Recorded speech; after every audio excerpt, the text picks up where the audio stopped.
Ang PBA game schedule, PBA game results, at PBA team standings ay inihahandog ng Orient Sports PH.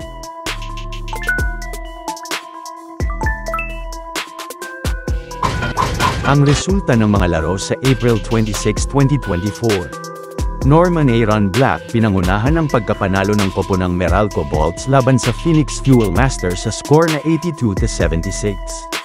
Si Norman Aaron Black ay nagtala ng 18 points, 4 rebounds, at 4 assists.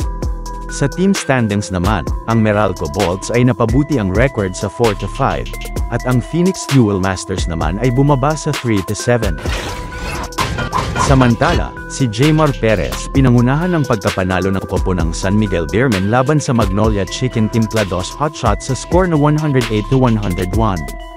Si Jaymar Perez ay nagtala ng 25 points, 2 rebounds, at 5 assists.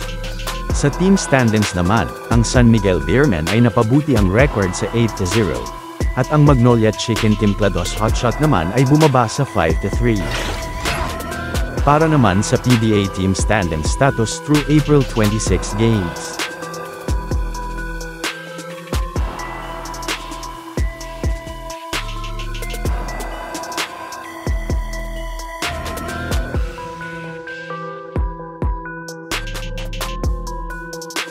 At para naman sa PBA playoff scenario through April 26 games.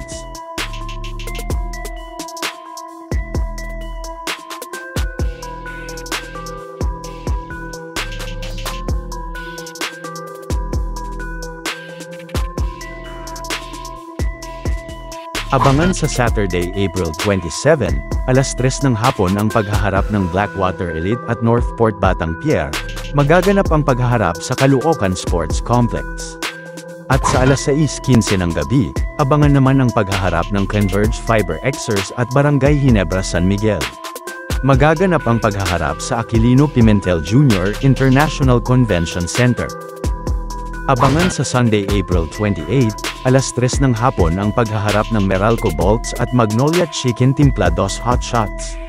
At sa alas 6:15 ng gabi, abangan naman ang paghaharap ng San Miguel Beermen at NLEX Road Warriors. At magaganap ang paghaharap sa PhilSports Arena. For more PBA updates, like and subscribe, or else I will break your backboard.